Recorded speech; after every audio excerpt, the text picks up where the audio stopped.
ba? Isa pa daw. Isa pa daw sila. They said one more time.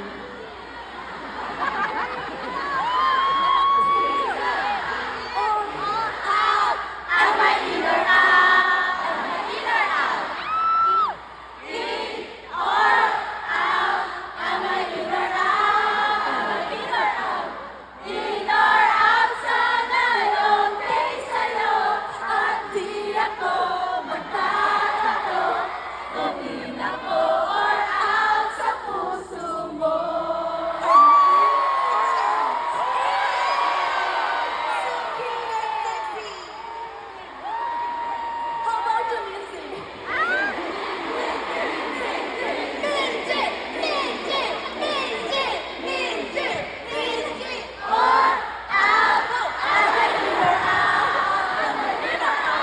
Are you okay? So powerful. That's 21. Wow, that was a lot. For me. Alam niyo, may isa pa akong proud na proud. Original. Let's go. Let's sing for her.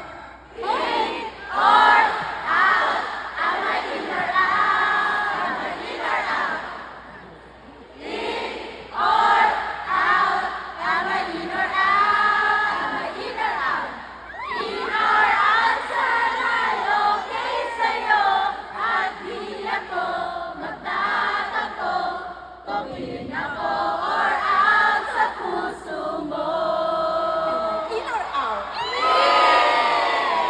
Grabe, 20 years na ako kumakanta ito. Honestly, You know how Manila, you guys make us do something. You know how to make us dance. I told you. You make me do something I never do.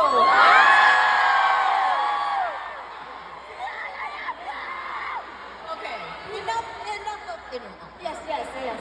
That's enough.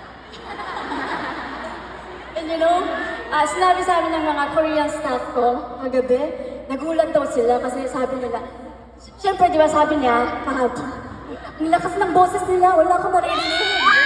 Lakas daw. At sabi sa akin ng mga staffs ko, iba talaga yung energy ng Manila. So, nakita ko yung dance challenge niyo sa backstage. Ang galing niyo pala sumayaw. Grabe. Did you saw them dancing?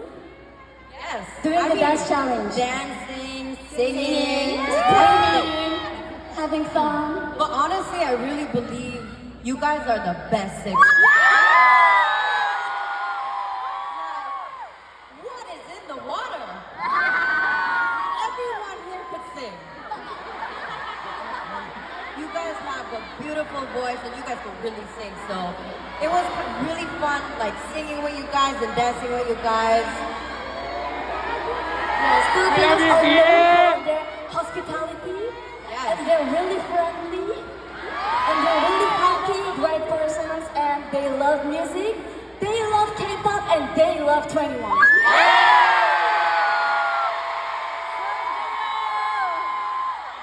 I keep coming back to Manila and I really want to go back, come back to Manila and perform for you guys. Of course, with 21.